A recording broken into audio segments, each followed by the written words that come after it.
නමෝ බුද්ධාය. මුළු ලෝකෙම ඒ අරහත් සම්මා සම්බුදුරජාණන් වහන්සේගේ උතුම් සම්බුද්ධත්වය ගැන සිහිකරන ඒ සම්බුද්ධත්වය ගැන කතාවෙන අද වගේ උතුම් වෙසක් පුන් පොහෝ දිනක අප හැම දෙනාටම ඒ උතුම් ධර්මයේ කරුණු කීපයක් පැහැදිලි කරලා දෙන්න අප කෙරේ අනුකම්පාවෙන් ගුරු දේවෝත්තම පින්වත් ලොකු ස්වාමීන් වහන්සේ වැඩම කර සිටීම අපිට හරි භාග්‍යයක්. ඉතින් පින්න ස්වාමීන් වහන්සේ කෙරේ බොහෝම ගෞරවයෙන් අපි අවසර ඉල්ලා සිටිනවා ඒ කරුණු දැනගන්න ස්වාමීන් වහන්සේගෙන්. ස්වාමීන් වහන්සේ බුදුරජාණන් වහන්සේ පහළ වෙන්න කලින් ලෝකේ බොහෝ දෘෂ්ටි තිබුණා කියලා අපි අහලා තියෙනවා. ඉතින් ඒ දෘෂ්ටි මැද තමයි භාග්‍යතුන් වහන්සේ පහළ වුණේ කියලා. එතකොට ස්වාමීනි දැන් එහෙම පහළ වෙලා බුදුරජාණන් වහන්සේත් එක්තරා දෘෂ්ටියක් පැහැදිලි කළා කියලා අපිට අහන්න ලැබෙනවා සම්මා දිට්ඨිය කියලා. එතකොට ස්වාමීනි මේ ඒ බුදුරජාණන්සේ පහළ වෙන්න කලින් තිබුණු දෘෂ්ටි බුදුරජාණන්සේ පහළ වෙලා මේ ලෝක සත්‍යයට ලබලා දෙන්න හදාපු දෘෂ්ටි ගැන අපිට කියලා දෙන්න පුළුවන්ද? හැම දිනාටම තෙරුවන් සරණයි. ඒක ස්වාමීන් වහන්සේ මෙහෙමයි. මිනිස්යාට මේ දෘෂ්ටිය කියන එක ඇති වෙන්නේ ආවට ගියට නෙමෙයි. ඒකත් හේතු සහිතව කරුණු කාරණා සහිතව ඇති වෙන්නේ. දෘෂ්ටි ඇති වෙනවා කියලා කියන්නේ දෘෂ්ටි කියලා කියන්නේ මිනිස්යාගේ දැක්ම. මිනිස්යාගේ අපි කියන්නේ විෂන් එක. එහෙම නැත්නම් දැක්ම. එයා ජීවිතය ගැන තේරුම් ගන්න දේ ඒක තමයි දෘෂ්ටි කියලා කියන්නේ. එතකොට මේ මිනිස්සු කියලා කියන්නේ ගොළුව පිරිසක් නෙමෙයි. මේ මිනිස්සු හැම දෙයක් ගැනම එකිනෙකා අතර මේ වචන හුවමාරු කරගන්නවා. එකිනෙකා අතර අදහස් හුවමාරු කරගන්නවා. මේ අදහස් හුවමාරු කර ගැනීම ඔස්සේ තමයි මේ මිනිස්යන්ගේ දැක්ම සකස් වෙන්නේ. එතකොට බුදු කෙනෙක් පහළ නොවන තාක්කල් අවබෝධ ලැබපු කෙනෙක් නැහැ. මිනිස්යාට අදහස් හුවමාරු කරලා දෙන්න. එතකොට තම තමන්ගේ සීමාවල් වල ඉඳලා තම තමන් ජීවිතය ගැන බලන කෝණ වලින් තමන් තේරුම් ගන්න දේ මිනිස්සු කරන්නේ ඒක අන් අයට කියනවා. එතකොට අන් අයට ඒක කියන්න ගියාම ඒ කියන දේ වැරදි දෙයක් නම් ඒ වැරදි දේ තමයි අහන එක්කෙනා ගන්නෙ. ඒ වගේ ලෝකෙ මේ දක්වාමත් අනාගතයේ ප්‍රධාන වශයෙන් දෘෂ්ටි දෙකක් තියෙනවා. මේ දෙක තමයි එකකට කියනවා ඇත යන අන්තය කියලා. ඒ කියන්නේ මරණින් මත්තේ සදාකාලික පැවැත්මක් ඇත කියන අන්තය. ඒකට කියනවා සාස්වත දෘෂ්ටිය කියලා. අනිත් එකට කියනවා නැත යන අන්තය කියලා. මරණින් මත්තේ මොකවත් නැහැ. ඉන්නකම් කාලා බීලා විනෝදෙන් හිටපන් කියන එක. එතකොට මේක කවුරු හරි කියන්න ඕනේ අපිට. මරණින් මත්තේ මොකවත් නැහැ, වැඩක් නැහැ. ඉන්නකම් හොඳට චූන් එකේ කාලා බීලා හිටපන්. මරුණට පස්සේ මොකද්ද කියලා. ඒකත් ඇත්ත තමයි. කියලා ඔන්න දෘෂ්ටියක් ගන්නවා. දැන් අපි ගත්තොත් සාමාන්‍යයෙන් දේශපාලන මත ඔස්සේ දෘෂ්ටි යනවා. ඊළඟට සමහර වෛද්‍යවරුත් එක එක තම තමන්ගේ මතවාද දෘෂ්ටි මිනිසුන්ට කියනවා. ඊළඟට උගත්ය සම්මතයත් එක එක දෘෂ්ටි කියනවා. දැන් මේ කල් රාවණ පිසුති නේ වගේ එක එක්කෙනා එක එක වීඩියෝ ක්ලිප් හදා එක එක මතවාද කියනවා. දැන් මම දැක්ක සමහර අය කියනවා භාග්‍යවතුන් වහන්සේගේ ධර්මයේ වචන වලට හරවන්න බෑ. වචන වලට හරවන්න බෑ කිය එයා වචන කියනවා. එතකොට මේ වචන වලට හරවන්න බැරි නම් එයා සද්ද නැතු වෙන්න ඉපේ. එහෙම එක එක්කෙනා තම තමන්ගේ දේ කියනවා. එතකොට බුදුරජාණන් වහන්සේගේ ධර්මයේ අපිට ලැබෙනකන් මේ දෘෂ්ටි කියන එක ලෝකෙට හොයාගන්න විදියක් නැහැ. දැන් අපි ගත්තොත් ලෝකයේ තියෙන සාස්වත දෘෂ්ටියක්. ඒ කියන්නේ මේ මරණින් මත්තේ සත්වයාගේ පැවැත්ම සදාකාලික වෙනවා. ඒ කියන්නේ මේ සත්වයා මවාපු යම්කිසි දෙවි කෙනෙක් ඉන්නවා. එහෙම නැත්නම් බ්‍රහ්මයෙක් ඉන්නවා. එතකොට මේ බ්‍රහ්මයා මේ සත්වයා තුළ යම්කිසි ආත්මයක් මවලා තියෙනවා. සත්වයා මරුණට පස්සේ මේ ආත්මය කෙලීම යනවා මාව එක්කිනා ළඟට. ගිහලා හැමදාම ඉන්නවා එතන. ඒක තමයි සාස්වත දෘෂ්ටිය කියලා කියන්නේ. උච්ඡේද දෘෂ්ටිය කියන්නේ එහෙම දෙයක් නෑ. මේ මිනිස්සයා මරුණට පස්සේ මිනිස්සයාගේ මුකුත් යන්න දෙයක් නැහැ. මෙතනින්ම ඉවරයි. ඒ නිසා කාල වේල හිටපන් කියන එක. මේ මත දෙක තමයි මේ ලෝකේ හැමදේම සංසරණය වෙන්නේ. ඒකට හේතුව තමයි මේ මත වලින් එහාට යමක් මේ මිනිසුන්ට අල්ලන්න බෑ. කොටිම මිනිසුන්ට විතරක් නෙමෙයි දෙවියන්ටත් බෑ. එතට අවසරයි පින්න ස්වාමීන් වහන්සේ මිනිස්සු දැන් වර්තමාන දියුණුවයි කියන සමාජයේ කතා වෙනවනේ ඕන දෙයක් කියන්න නිදහස තියෙන්න ඕනේ මතයක් ප්‍රකාශ කරන්න කියලා. එතකොට ස්වාමීන් වහන්සේ දැන් මේ වගේ දෘෂ්ටියක් මතවාදයක් සමාජයට ඉදිරිපත් කිරීමේ භයානක විපාක ස්වාමීන් වහන්සේට ධර්මයෙන් අපිට පැහැදිලි කරන්න පුළුවන්ද? ඒක සාමාන්‍ය සරලව හිතන්න පුළුවන් එකක්ද? මට හිතෙන්නේ මෙහෙම එකක්. ඒ කියන්නේ මේ මිනිස්සුන්ට මේ මතවාද ඉදිරිපත් කරන හැටි එහෙම භයානක විපාක කියන එකක් තේරෙන්නේ නැහැ.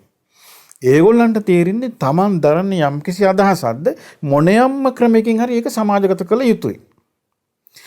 එතකොට ඒ අය සමාජගත කිරීම පිණිස නොයේක් උපාය මාර්ග, නොයේක් උපක්‍රම, ආකර්ෂණීය මාතෘකා, නොයේක් දේවල් කතා කර ඒගොල්ලෝ බලන්නේ Tamanගේ මතයට ග්‍රහණය කරගන්න. මොකද අපි දන්නවා සමහර ආගම් අන් අයට ආගම පතුරවන්න ඒගොල්ලෝ පාවිච්චි කරන්නේ මාළු බෑම කියන වචනේ ෆිෂරින්. එතකොට ඒ කියන්නේ මාළු බෑම කියන වචනේ පාවිච්චි කළා තමයි අනිත් අය ආගමට ගන්න හදන්නේ. ඊට පස්සේ අපි ගත්තොත් එහෙම දැන් ඔන්න සුද්ධ ලංකාවට ආවා. එතකොට ලංකාවේ අපි අදහපු බුදුදහම දැක්කේ මිනිස්සු මිසදිටුවක් හැටියට ඒගොල්ලන්ගේ කෝණෙන්. ඒතර ඒගොල්ලෝ කිව්වේ අපි මිසදිටු ඒ කියන්නේ මේ ලංකාවේ ඉන්නේ මිසදිටුව කියලා. ඒගොල්ලෝ කල්පනා කළා මිසදිටුවන්ව මොනියම්ම ක්‍රමෙන් හරි ඒගොල්ලන්ගේ පැත්තට ගත්තොත් හරි. ඒකනේ මිනිස්සු කඩුවෙන්, කිනිස්සෙන්, බයිනේත්වෙන් ඊළඟට රැකියාවලින් තානමාන ප්‍රදානය කිරීමෙන් නොයේ ක්‍රමෙන් තමන්ගේ දෘෂ්ටිය අන් අයට පවරලා අන් අය තමන් දරූ දෘෂ්ටියම අදහගෙන ඉන්නවා කියන එකෙන් මිනිස්සු තනියම චූන් වෙන්න හදාගත්තු දෙයක් තමයි මේ දෘෂ්ටි කියන ඒවා. ඉතින් ඒවා අදත් අඩුවක් නැහැ. නමුත් මේකේ භයානකකම මිනිසුන්ට තේරෙන්නේ නැහැ. මේ මිනිසුන්ට මොකද ඒක තේරෙන්නේ කර්ම සහ කර්ම විපාක පිළිබඳ ඥාණයෙන් හැබි අපගේ ශාස්ත්‍රුන් වහන්සේට පමණයි. මොකද අන් අයට ඒක දකින්න තේරුම් ගන්න හැකියාවක් නැහැ. ඒ නිසා নানা ප්‍රකාර බිහිසුණු දෘෂ්ටි සමාජගත වෙනවා. සමහර අයගේ ඇඟවල වලට අමනුෂ්‍ය වෙහිලා දෘෂ්ටි කියනවා. එක මතවාද කියනවා. සමහර අය නිකන් කාල්පනිකව තර්කානුකූලව කල්පනා කර මතවාද කියනවා. සමහර අය හුදෙක් ප්‍රසිද්ධ වෙන්නම මතවාද කියනවා. ඉතින් මේ නිසා මේ මතවාද දෘෂ්ටි අවබෝධයකින් තොර හුදෙක්ම සක්කාය දිට්ඨිය තුල තියෙන මතවාද. සාමාන්‍යයෙන් ගත්තොත් එහෙම බුදුරජාණන් වහන්සේගේ දේශනාවක් තියෙනවා ගද්දුල බද්ද සූත්‍රය කියලා. ගද්දුල බද්ද සූත්‍රයේ තියෙන්නේ මේ මිනිසයා කරුණු පහක් වටා කැරකෙන විදිය. ඒ කියන්නේ බල්ලෙක් දන්වැලකින් ගැට ගැහුවට පස්සේ කණුවක මේ කණුවත් දන්වැලත් අතර යම් තාක් දුරක් ඇද්ද ඒ දුර ප්‍රමාණයට තමයි බල්ලට මේ කැරකෙන්න පුළුවන්, ලගින්න පුළුවන්, නිදියන්න පුළුවන්, කෑ ගහන්න පුළුවන්, ඕන එකක් කරන්න පුළුවන් ඉපමණයි. එතකොට දෘෂ්ටිගත වෙච්ච මිනිස්යාටත් ඒ දෘෂ්ටියට සීමා වෙච්ච දේ තමයි මේ මිනිස්යාට තියෙන විඳින දුක. ඒ කියන්නේ මිනිස්යාට තියෙන පංච උපාදානස්කන්ධය නැමැති දුක්ඛය තුල තමයි මේ මිනිස්යා කියන සියලුම මතවාද වර්තමානයේ කරන්නේ. එතකොට එක එක දෘෂ්ටි, එක එක මතවාද. ඉතින් සමහරු කියනවා මේ මතය අදහගෙන හිටියොත් මේ මතය මම විශ්වාස කරගියොත් මරණින් මත්තේ යහපතක් වේය. ওই જાති වචන කියනවා. සමහර කියනවා මොන මේ පරලවද්ද තියෙන්නේ. ඉන්නකම් කාලා බෙල හිටපන් කියලා. එතකොට සාමාන්‍ය බටහිරය අපි හිතාගෙන හිටියේ එක අපි ගත්තොත් ක්‍රිස්තියානි ආගම පදනම් කරගෙන ශාස්ත්‍රවාදය තියෙයි කියලා. නමුත් බොහෝ විට තියෙන්නේ උච්ඡේදවාදය. කොමියුනිස්ට් රටවල තියෙන්නේ උච්ඡේදවාදය. එතකොට ඉන්දියාවේ තියෙන්නේ බහුදේවවාදය තුලත් ශාස්ත්‍රවාදය. එතකොට ආත්මවාදී තියෙන්නේ. දැන් බෞද්ධ අය හැටියට ලංකාවේ වුණත් ලෝකේ වුණත් ධර්මයේ හරියට තේරුම් ගත්තු නැති අය තියෙන්නේ ඔය දෘෂ්ටි දෙකමයි.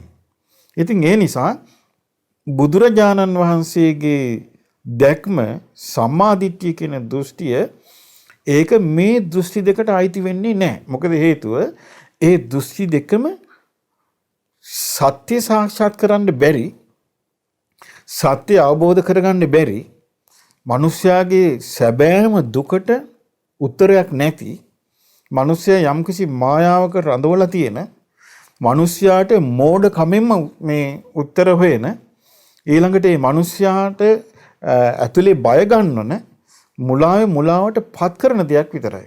ඉතින් ඒ නිසා ඒ සම්මාදිට්ඨිය කියන්නේ එහෙම එකක් නෙමෙයි. ඒක ක්‍රමානුකූල විසඳුමක් කරා යන එකක්.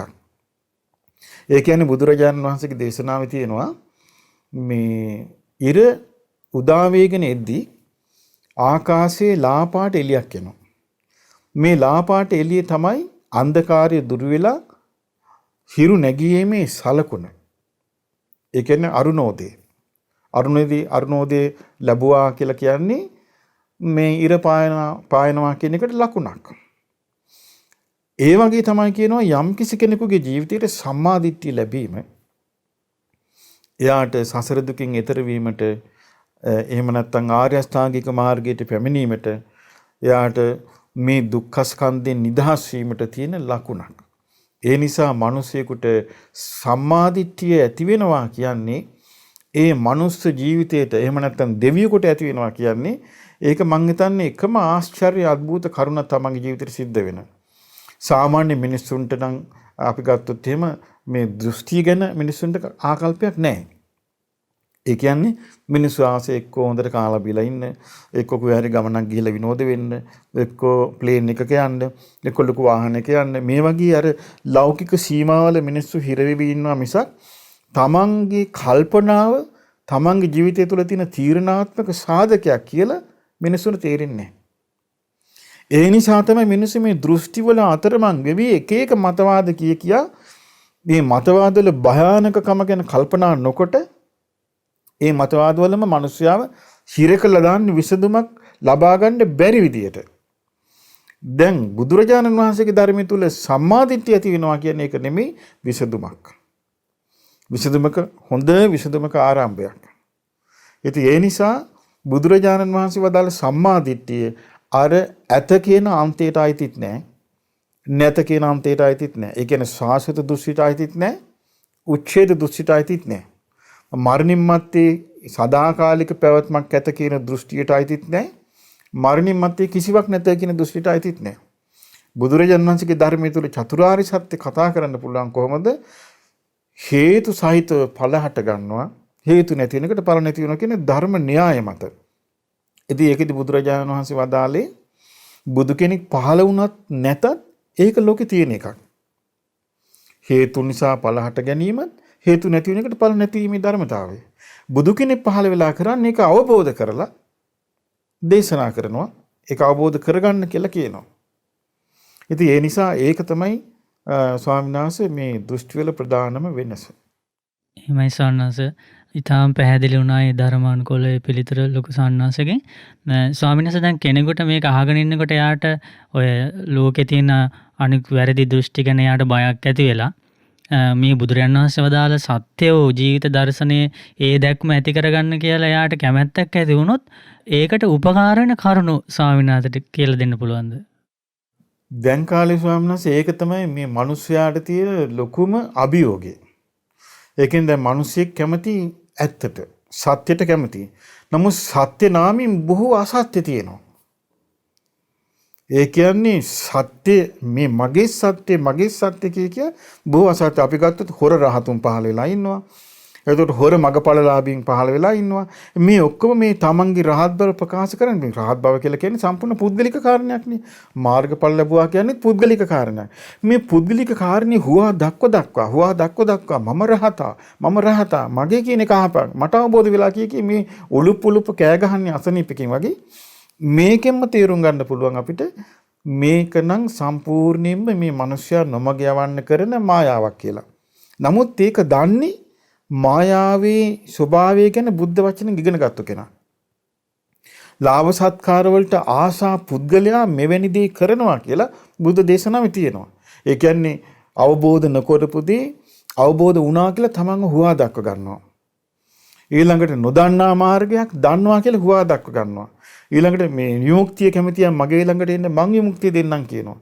එතකොට අර සත්‍යයට ආසා කරන මිනිසයාට උනත් හරියමං විදිහට සත්‍ය තෝරා ගැනීමේ විවේක බුද්ධිය නැත්තම් ඒ මිනිස්යාට හිතෙනවා මෙයා එක පැහැර හඬින් මේක හඬ නගා කියනවා. යම් කිසි විදිහකින් මෙයා අවබෝධ කරලා වද්ද කියලා මිනිස්සුන්ට සැකයක් හට ගන්නවා. ඒ සැකේ තමයි මේ මනුස්සයා එතනට යවන්නේ. අවබෝධය නෙමෙයි. අනික සැකේ තුල ගියපු මනුස්සයා එතනට ගිහිල්ලා ඊට පස්සේ එයාව ඒ පුද්ගලයා පිහිට කොට වාසය කරගන්නවා. මේ පුද්ගලයා මට විමුක්තියක් සලසා දේවි කියලා. ඉන්දියාවේ හිටියා ඒ කාලේ සායිබබා කියලා මිනිස්සෙක්. එයාත් ඕක තමයි කළේ. මිනිස්සු විමුක්තියට ආස මිනිස්සු යා ගාවට යනවා. එයා ගාවට ගියාම මිනිස්සු කියනවා, සමහර අය කියනවා, අපි ඒ කාලේ යාගේ පොත් බලලා තියෙනවා. සමහර මිනිස්සු කියනවා අනේ මට මේ සංසාරේ නිදහස් වෙන්න ඕනේ. බොහොම හොඳයි. මම ඔබට ඒක කළා දෙන්නම්. ඔබ මට භජන් කරපන්. මේ වගේ කරන්න කියලා. සමහර අයට කියනවා මේ සමහර ඒ කාලේ පැමිණිලි පවා තිබුණා. විදේශක අයට කියනවා මම දැන් මොකද්ද කරන්න ඕනේ කියලා. එයාගෙන් තමයි උත්තරේ ප්‍රශ්න අහන්නේ. මම දැන් මොකද්ද කරන්න ඕනේ කියලා. ඒ කියන්නේ කෝටිපති ව්‍යාපාරික මිනිස්සු කෝටිපති නෝනලා ධනෙ තියන අය කියනවා. ඒතකොට කියනවා ඕක ඔක්කොම විකුණපන් ඔය ආයතන විකුණලා මෙහෙට පරිත්‍යාග කරපන්. කළා උඹගේ ජීවිතය සම්පූර්ණ මේක කැපවෙන්. උඹට අන්තිම විමුක්තිය ලැබෙනවා කියලා. එතකොට මේ පුද්ගලයාගේ විමුක්තිය ලබා දීම සඳහා මේ යටින් යන හොඳ ගරාණ කේස් එකක්.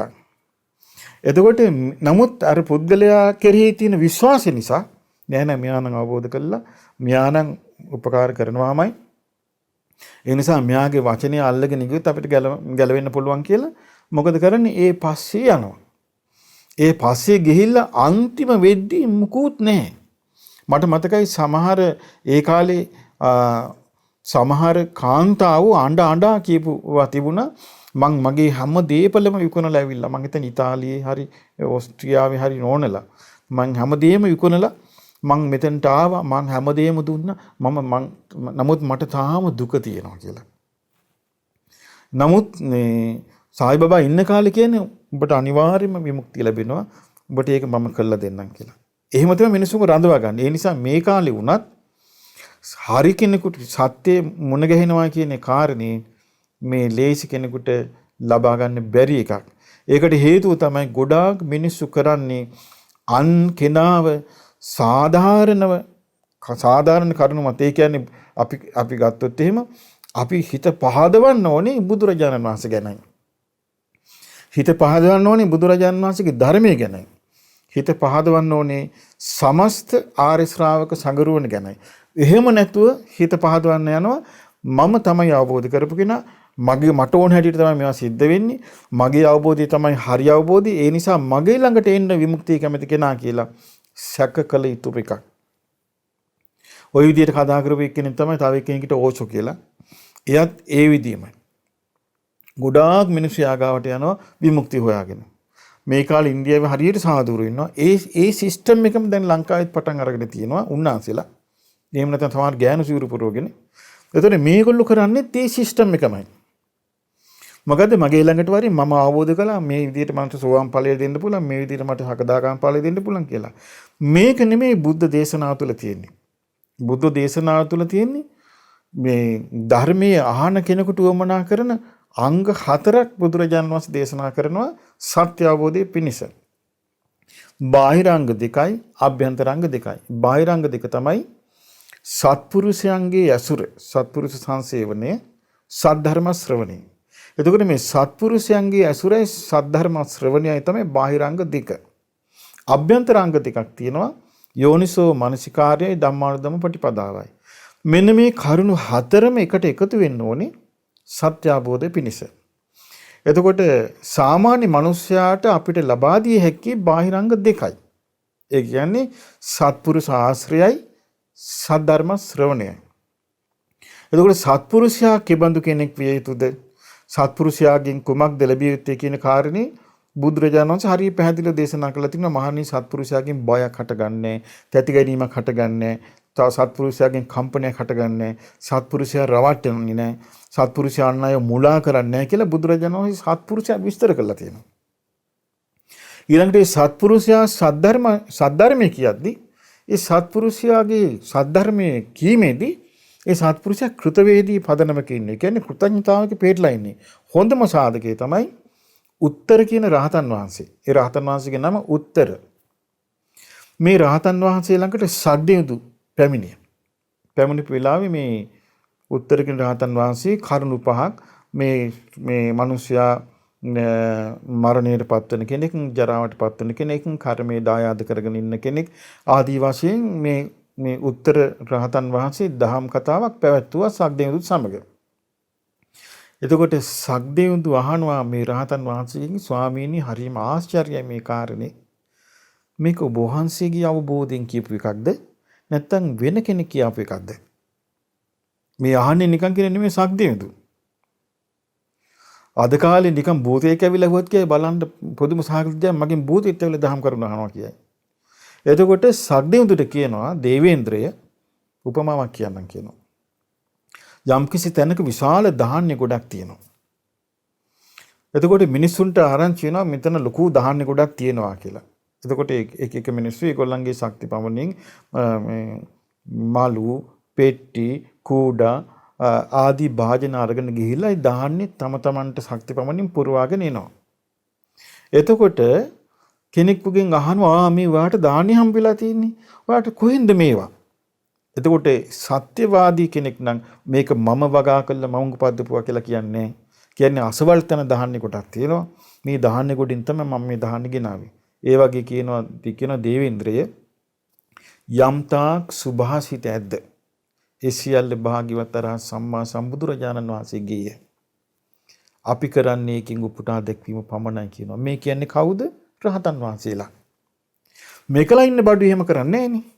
මේකලා ඉන්න රහත් කියන උදවිය කරන්නේ Tamanට විශේෂ ඥානයක් පහළ වෙලා නොයසූරු ඥානයක් පහළ වෙලා කියලා මිනිස්සුන්ව දාගෙන කරකවනවා.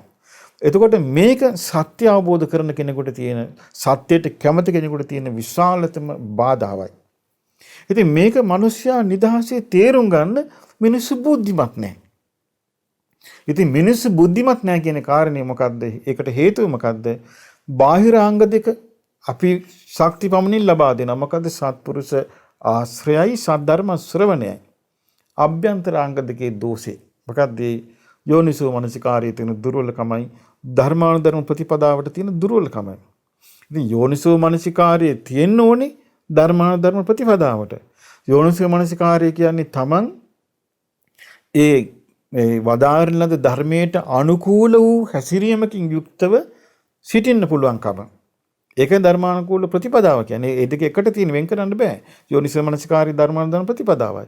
ඒ දෙක හරියට තිබ්බොත් අවබෝධ වෙනවා. දැන් බලන්න මිහිඳු මහරහතන් වහන්සේ ලංකාවට වැඩම කළා. ලංකාවේ මිනිස්සුන්ට දහම් කරුණ කිව්වා. දැන් പ്രേත වස්තු කිව්වා. මේ කාරණා කිව්වොත් പ്രേත ලෝක යනවා. මිනිස්සු පිළිගත්තා ඒක වෙන්න පුළුවන්. ඊට පස්සේ කිව්වා මේ කාරණා නිසා දෙවියන් අතරේ උපදිනවා. බොහොම හොඳයි ඒක. යහපත් දේ කිරීමෙන් දෙවියන් අතර උපදිනවා කියලා. දිවි ලෝකෙට ගැරෙන්නේ නැහැ. දැන් අපි දෙවියන් අතර උපදින්න කිව්වොත් ඒකට ගරහනවා. හැබැයි පුළුවන් තරම් අර රාවණ කියන අසුරයාගේ සමාදම් කරනවා. ඒකට කවුරුත් මොකුත් කියන්නේ නැහැ. මිනිසුන් අසුර ලෝකෙට මේ රංචු පිටින් පෙරහැරට දක්වනවා. ඒකට මොකුත් කියන්නේ නැහැ. එතකොට මේකෙන් පේනවා මිනිසුන්ගේ අයෝනිසෝ මානසිකාරී නෝනින් කල්පනා කරන්න බැරි බව මේ කාලේ මිනිසුන්ට සාපයක් වෙලා තියෙන්නේ. ඉතින් අපිට තේරෙන්නේ මේ සාපේ මිනිස්සු අත්මිදිනවට වඩා ඒ සාපෙටම ඇදී යන එකක් තමයි මිනිස්සුන්ගේ පේන්නේ.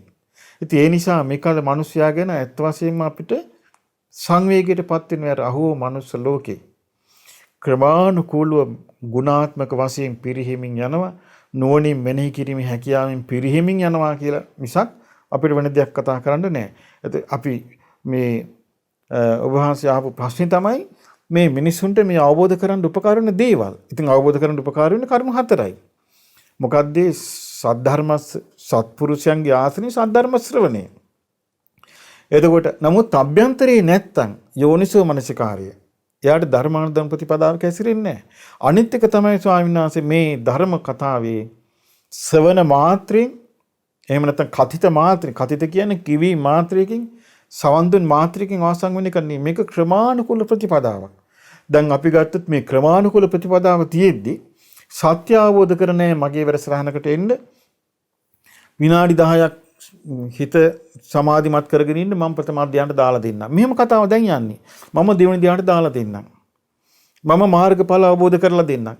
එහෙම එකක් නැහැ. මේකේ තියෙන්නේ යම් කිසි කෙනෙක් මේ බුදුරජාන් වහන්සේගේ ධර්මයේ තුල කරා නම් ඒ කරලා තියෙන්නේ ශාස්ත්‍රුන් වහන්සේමයි.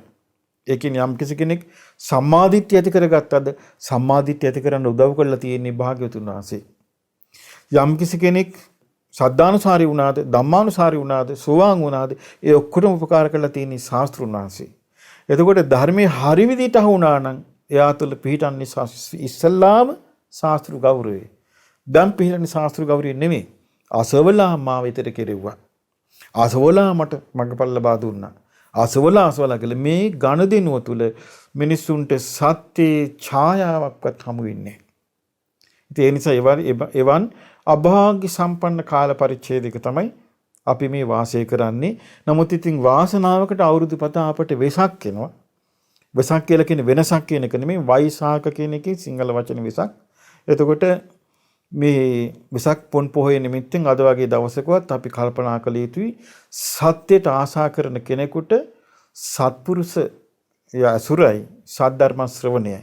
මොකද සත්පුරුෂයා ගුණ සම්පත්වල මිනිස්යාව සමාදම් කරනවා. ඒක තමයි සත්පුරුෂයාගේ ලක්ෂණය. සත්පුරුෂයා මිනිස්යාව වරදී සමාදම් කරවන්නේ නැහැ. ඊළඟට වරදට පොළඹවන්නේ නැහැ. වරද සම්මත කරන්නේ නැහැ. එතකොට සත්පුරුෂයා මිනිස්යාව ගුණ සම්පත්වල පිහිටවනවා.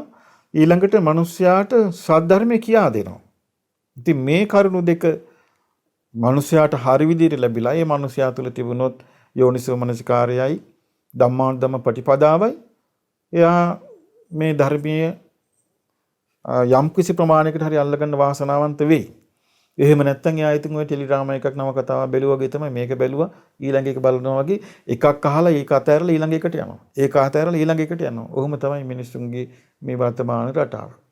පින ස්වාමීන් වහන්සේ දැන් අපි මං හිතන්නේ බුදුරජාණන් වහන්සේගේ සම්බුද්ධත්වය ගැන කතා කරන්න ගොඩාක්ම හොඳ කාලයක් මේ අපිට දැන් ගත වෙන්නේ.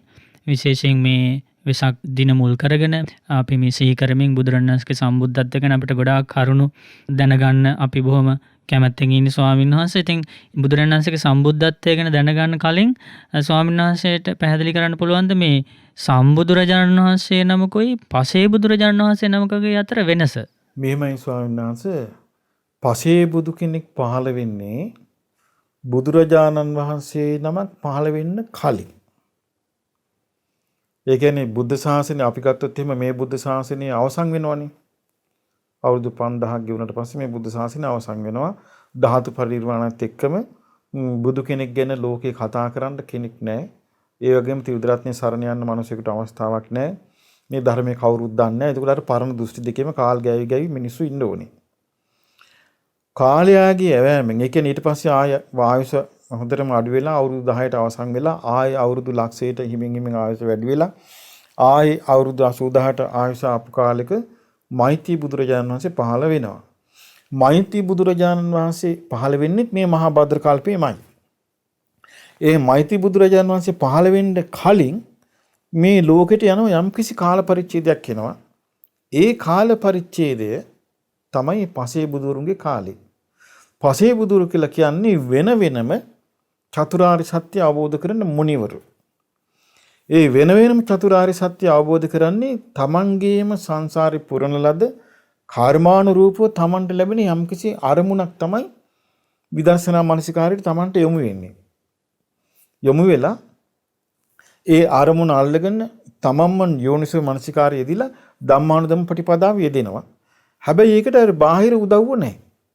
ඒ කියන්නේ සද්ධර්ම ශ්‍රවණේ සත්පුරුෂ සංසේවණයයි නැහැ. මොකද සද්ධර්ම ශ්‍රවණේ සත්පුරුෂ සංසේවණය ලැබෙන්නේ බුද්ධ ශාසනයක. පසේ බුදුරුන්ගේ කාලේ සද්ධර්මය කියන කෙනෙක් නැහැ. ඒ නිසා ඒ වගේම සත්පුරුෂ කියලා කියන මේ සද්ධර්මයේ ප්‍රකාශ කරන සත්පුරුෂයාත් නැහැ. ඒතකොට යම් යම් සිදුවීම් මුල් කරගෙන යෝනිසෝ මනසිකාරය දෙමින් අර තමන් තුළ තියෙන මේ යෝනිසෝ මනසිකාරයයි ධම්මානුධම්ම ප්‍රතිපදාව කියන ගුණේ පිළිතලා චතුරාර්ය සත්‍ය අවබෝධ කරනවා. ඒ චතුරාර්ය සත්‍ය අවබෝධ කරන්ඩ පාදක වෙච්ච බාහිර උපකාරයක් නැති නිසා දැන් අපි කිව්වොත් එහෙම බණපදයක් අහලා ධර්මය අවබෝධ කරා කියලා ඒ අහපු බණපදයේ තියෙනවනේ වචන පද නිරුක්ති අර්ථ විවරණ තියෙනවා. යම් කිසි කෙනෙක් වචන පද නිරුක්ති අර්ථ විවරණ ආදී අහලා අර්ථ ව්‍යංජන වලින් සම්පන්න ධර්මයක් ඇහුවනම් එයාලගේ අදාළ වචන ගොන්න තියෙනවා. එයාට පුළුවන් මේ වචන ටික අනිත් කෙනෙකුට භාවිතයට යොදවන්න. අනිත් කෙනෙකුට කියා දෙන්න. එතකොට ඒක නොයසු විරෝධයක් තමයි අවබෝධ කරනවා නම් අන් කෙනෙකුට කියා දෙන්න බෑ. එතකොට පසේ බුදුරජාණන් වහන්සේ අවබෝධ කරපු ධර්මයේ තමන් නොයසූ විරුද්ධයක්, තමන් ශ්‍රවණයට කලින් නොගත්තු දෙයක්. හැබැයි ඒ තමන් නොයසූ දෙයක් නිසා අවබෝධ වුණාට තමන්ට ඒක විග්‍රහ කරන වචන මාලාව තමන්ට එන්නේ නැහැ. ඒ නිසා පසේ බුදුරජාණන් වහන්සේලා ධර්ම දේශනා කරන්නේ. පසේ බුදුරජාණන් වහන්සේලා ධර්මය අවබෝධ කරලා මේ චතුරාර්ය සත්‍ය අවබෝධ කරලා ඒකයි අර ගන්ධමාදන පර්වතයට ඉන්දියාවේ ගිහිල්ලා මේ හිමාලේ එහෙ වැඩ ඉඳලා ඒ වගේම වරින් වර දානමාන ආදී වලට පිණිසකා වැඩලා මිනිස්සුන්ට පසේ බුදුරජාණන් වහන්සේගේ ඇවතුම් පැවතුම් වලින් චරණයෙන් මනුස්සයාගේ හිත පහදවලා ගොඩක් අය එහෙම පින් කර ගන්නවා. එහෙම කළා පසේ බුදුරජාණන් වහන්සේලා පිරිනවම් පානවා. සම්මා සම්බුදු කෙනෙක් පහළ වෙනවා. අන්න සම්මා සම්බුදු රජාණන් වහන්සේගේ විශේෂත්වය මොකද්ද? බුද්ධෝසෝ භගවා බෝධාය ධම්මං දේශේති. බුදුරජාණන් වහන්සේ අන් අයට අවබෝධ වීම පිණිස ධර්මයේ දේශනා කරනවා. ඉතින් ඒකේ තියෙන තත්ත්ව අපරිමාණ ව්‍යංජන. එහෙමයි තියෙන අපරිමාණ අක්ෂර, අප්‍රමාණ අකුරු, අප්‍රමාණ ව්‍යංජන, අප්‍රමාණ පද, අප්‍රමාණ නිරුක්ති, ප්‍රමාණ රහිත වචන බුදුරජාණන් වහන්සේ පාවිච්චි කරනවා අවබෝධ වෙච්ච දේ අන් අයට කියා දෙන්න. එතකොට අවබෝධ වෙච්ච දේ අන් අයට කියා දෙන්න බුදුරජාණන් වහන්සේ ධර්ම දේශනා කරනවා. එතකොට බුදුරජාණන් වහන්සේ සම්මා සම්බුදුරජාණන් වහන්සේ නමකගේ වෙනස ඕක තමයි විශේෂයෙන්ම. මොකද සම්මා සම්බුදුරජාණන් වහන්සේ නමක් පහළ නොවෙන්න මේ ලෝකේ කිසි කෙනෙකුට දැන් අපි කතා කරන වචන චතුරාර්ය සත්‍ය සම්බන්ධයෙන්, පරිසම්පාදි සම්බන්ධයෙන්, සතිපට්ඨානෙ සම්බන්ධයෙන්, ඊළඟට මේ ධර්මයේ සම්බන්ධයෙන් මේ වචන අනිතික බුදුරජාණන් වහන්සේ නිවන පවා යම් යම් නිරෝධාත්මක අර්ථ වලින් නිවන පවා තෝරලා තියෙනවා. රාගයේ ක්ෂය වීම, ද්වේෂයේ ක්ෂය වීම, මෝහයේ ක්ෂය වීම නිවනයි කියලා.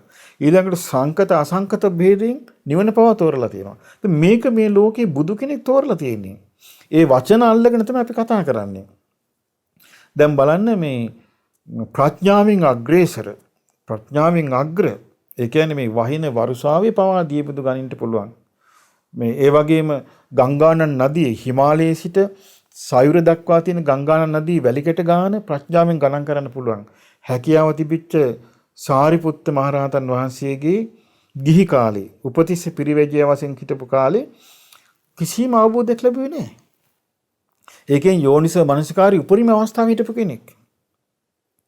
ධර්ම ප්‍රතිපදාවේ උපරිම අවස්ථාවේ හිටපු කෙනෙක්. නමුත් අභ්‍යන්තර අංග දෙක තිබුණාට බාහිර අංග දෙක ලැබුණේ නැහැ. යම් දවසක බාහිර අංග දෙක ලැබුණාද? අස්සජී මහරහතන් වහන්සේගේ අසුර ලැබුණා. එතකොට සත්පුරුෂ ආශ්‍රය ලැබුණා. අස්සජී මහරහතන් වහන්සේ යෝධම්මා හේතුප්පභව කියන ගාථාව වදාලා අනුසත් ධර්ම ශ්‍රවණේ ලැබුණා. පටගාල වැඩ කරන්න ගත්ත යෝනිසෝ මනසිකාරී. එක් වෙලා. ඉතින් ඒ නිසා බුදුරජාණන් වහන්සේගේ වචන වලින් ඒ ඔක්කොම ගත්තේ. බුදුරජාණන් වහන්සේගේ වචන තමයි ඒ. ඒ නිසා සම්මා සම්බුද්ධත්වයට පත්වෙච්ච උත්තමෙක් අපට එවන් උත්තමෙක් ගැන අහන්න ලැබෙනවා කියන්නේ. එවන් උත්තමෙක් වදාළ ධර්මයේ ඉගෙන ගන්න ලැබෙනවා කියන්නේ. ඒ ධර්මයේ සරණ යන්න ලැබෙනවා කියන්නේ මහ විශාල වචනෙන් කියන්න බැරි සංසාර ලැබෙන අති දුර්ලභ වාසනාවක්. ඉතින් ඒ නිසා සම්මා සම්බුදු කෙනෙක් පහළ වුණා කියන කාරණියත් සම්මා සම්බුදු රජාණන් වහන්සේගේ වෙනස හඳුනා ගන්න පුළුවන්කම අපිට ධර්මයෙන්මයි ලැබෙන්නේ. මොකද පසේ බුදු රජාණන් වහන්සේලා යුගයක නෙමෙයි අපි ඉන්නේ. නමුත් පසේ බුදු රජාණන් වහන්සේලා ගැන වදාළේ කවුද? බුදුරජාණන් වහන්සේ. එතකොට බුදුරජාණන් වහන්සේ වදාළේ නැත්තම් පසේ බුදුර ගැන අපි කිසිම දෙයක් දන්නේ නැහැ. ඊළඟට මේ රහතන් වහන්සේලා කවුද මොන විදිහද කියලා වදාළේ කවුද? බුදුරජාණන් වහන්සේ. නැත්තම් කිසිම දෙයක් දන්නේ නැහැ අපි. ඊළඟට සම්මා සම්බුදු කියන්නේ කවුද කියලා ඒකත් බුදුරජාණන් වහන්සේ තෝරලා දුන්නේ නැහැ. නැත්තම් කවුරුත් දන්නේ නැහැ. ඉතින් මේ නිසා සෑම දෙයක් කතා කරන්නම බුදුරජාණන් වහන්සේ වචන පාවිච්චි කළා. එතකොට උන්වහන්සේ වචන පාවිච්චි කිරීම තුළ මොකද වුනේ? බුද්ධෝසෝ භගවා බෝධාය ධම්මං දේශේති. සම්බුද්ධත්වයට පත්වෙච්ච ශාස්ත්‍රුණාසී අවබෝධය පිණිස දහම් දේශනවා. දන්තෝසෝ භගවා දමතාය ධම්මං දේශේති. දමණයට පත් වූ ශාස්ත්‍රුණාසී අන් අයට දමණය වීම පිණිස දහම් දේශනවා. සන්තෝෂෝ භගවා සමතය ධම්මං දේශේති. කෙලෙස් සංසිඳුවාලෝ භාග්‍යතුන් වහන්සේ අන් අයගේ කෙලෙස් සංසිඳීමට ධම්ම දේශනවා. පරිනිබ්බුතෝසෝ භගවා පරිනිබ්බානාය ධම්මං දේශේති. කෙලෙස් නිවීමෙන් නිවීමටපත් වූ භාග්‍යතුන් වහන්සේ අන් අයට කෙලෙස් නිවීම පිණිස ධම්ම දේශනා කරනවා. එතකොට මේ බුදුරජාණන් වහන්සේට තමයි මේ ධර්ම දේශනා කෞශල්‍ය තියෙන්නේ. එතකොට මේ බුදුරජාණන් වහන්සේ කරේ අවබෝධ කරගත්තු ධර්මයේ කතා කරනවා. අවබෝධ කරගත්තු ධර්මයේ විස්තර කරනවා. ඒ විස්තර කරන ආකාරය ගැන හොඳට සූත්‍රවල තියෙනවා. මහණෙනි මේ විදිහට කරන්න, මේ විදිහට කරන්න, මෙහෙම මෙනෙහි කරන්න කීක බුදුරජාණන් වහන්සේ දේශනා කරනවා. එක්තරා අවස්ථාවක තියෙනවා මේ මහා මොග්ගල්ලාන මහරහතන් වහන්සේ සමාධිය වඩද්දි උන්වහන්සේට සමාධි දියුණු කිරීම පිණිස බ්‍රාහ්මණේ මේ විදිහට සමාධිය වඩන්න කිය ඉහළ මට්ටමටම සමාධිය ගෙන යන්න බුදුරජාණන් වහන්සේ මේ සම්බන්ධ වෙන විදිය. ඒ සමහර අවස්ථාවක තියෙනවා බුදුරජාණන් වහන්සේ ඈත ඉඳගෙන මහා මොග්ගල්ලාන මහරහතන් වහන්සේ තව ඈතක සිතෙන් ධර්ම දේශනා ධර්ම සාකච්ඡා පවත්වනවා. ඉතින් මේ වගේ අසිරිමත් ශාස්ත්‍රඥ වහන්සේ නමක්. ඊළඟට මේ ශාස්ත්‍රඥ වහන්සේගේ බුද්ධ කෘත්‍ය අසිරිය කියන්නේ අපි ගත්තත් ආරණ්‍යක කුටියක තනි භික්ෂුවක් ඉන්නවා. හැබැයි මේ භික්ෂුවත් අනිවාර්යයෙන්ම කරන දෙයක් තියෙනවා. ඒ තමයි බුද්ධාසනයක් පනවලා තියෙනවා. ඒ කියන්නේ කොයි වෙලාවෙ හරි එතෙන්ට බුදුරජාණන් වහන්සේ වඩින්න පුළුවන්.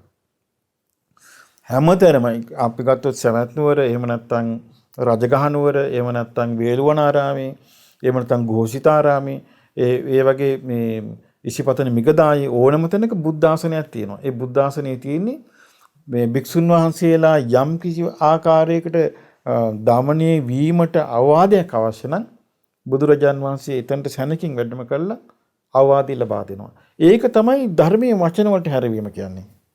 ඒ ධර්මයේ වචන වලට හැරෙවි නැත්තම් අපිට කතා කරන්න මොකුත් නැහැ. එහෙනම් මේ ධර්ම විනය කියලා දෙයක් නැහැ. විනය කියන්නේ වචන වලින් පනවන එකක්. ධර්මය කියන්නේ වචන වලින් පනවන එකක්. වචන පද අක්ෂර නිරුක්ති ආදී වශයෙන්. එතකොට ඒ නිසා බුදු කෙනෙක් සම්මා සම්බුදුරජාණන් වහන්සේගේ වෙනස තමයි මේ කල්ප ගානකට එහෙම නැත්නම් අවුරුදු ලක්ෂ කෝටි ගානකට මිනිසෙකුට ලැබෙන්නේ නැති සසරෙන් එතර වීම කියන වචනේ. ඒ කියන්නේ මේ අස කන නාසය දිවකය මනස කියන මේ ඉන්ද්‍රිය සයන් යුක්ත මේ ශාරීරික පැවැත්ම මෙතර කියලා. ඊළඟට මේ නිදහස් වෙලා නිවන සාක්ෂාත් කිරීම ඊතර කියලා. ඒ බුදුරජාණන් වහන්සේ මේ විග්‍රහ කරලා ඊළඟට ඒක අන් අයට අත්දකින්න පුළුවන් ආකාරයට වචන වලින් තෝරලා ඒ වගේ මේ අන් අය තුළ තියෙන කුසලතාවය, ඒ කියන්නේ යෝනිසෝ මනසිකාරයේ දියුණු වෙන ආකාරය නුවණින් දැකලා, ඒ කියන්නේ බුදු වැසින් දැකලා අන් අයට ධම්ම දේශනා කරනවා. මේ හැකියාව මේ ලෝකේ වෙන කිසිම කෙනෙකුට නැහැ. ඒක තියෙන්නේ සම්මා සම්බුදුරජාණන් වහන්සේට පමණයි. ඉතින් ඒ නිසායි මේ වෙසක් පොය දවසේ අපිට මේ සම්බුද්ධත්වය මෙතරම් මහණීය වූ ආශ්චර්ය අද්භූත කාරණයක් වෙන්නේ.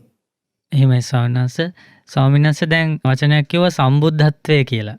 එතකොට මේ ඊළඟට මේ වෙසක් දිනවල අපි කතා වෙනවා ඒ සම්බුද්ධත්වයට ගරු කිරීම කියලා. ස්වාමීන් වහන්සේ පැහැදිලි කරන්න පුළුවන්ද මේ සම්බුද්ධත්වය කියන්නේ මොකද්ද? ඊළඟට මේ සම්බුද්ධත්වය දැන් තව අපිට අහන්න ලැබෙනවා ඒ තථාගතයන් වහන්සේගේ සම්බුද්ධත්වයේ කෙරෙහි සිත පහදවා ගැනීම ගොඩාක් උපකාර වෙනවා කියලා.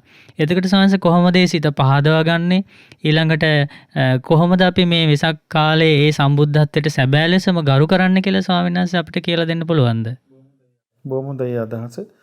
සම්බුද්ධත්වය කියලා කියන්නේ ඇත්තෙම නොයසු විරු. ඒ කියන්නේ බුදුරජාණන් වහන්සේ පුබ්බේ අනනුසුතේසු ධම්මේසු පෙර නොයසු විරු ධර්මයක් අවබෝධ කළා.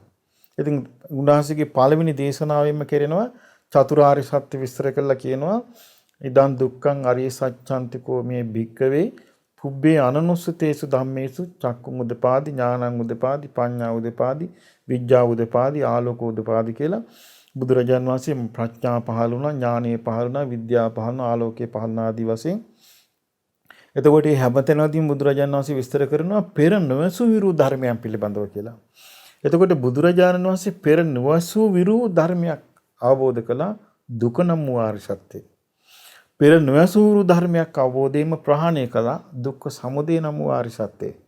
පෙර නොවසු විරු ධර්මයක් අවබෝධයෙන්ම සාක්ෂාත් කළා දුක්ඛ නිරෝධාරි සත්‍ය. පෙර නොඇසූ විරු ධර්මයක්ම උන්වහන්සේ අවබෝධයෙන්ම අනුගමනය කොට සම්පූර්ණ කළා දුක්ඛ නිරෝධ ගාමිනී පටිපදාාරි සත්‍ය.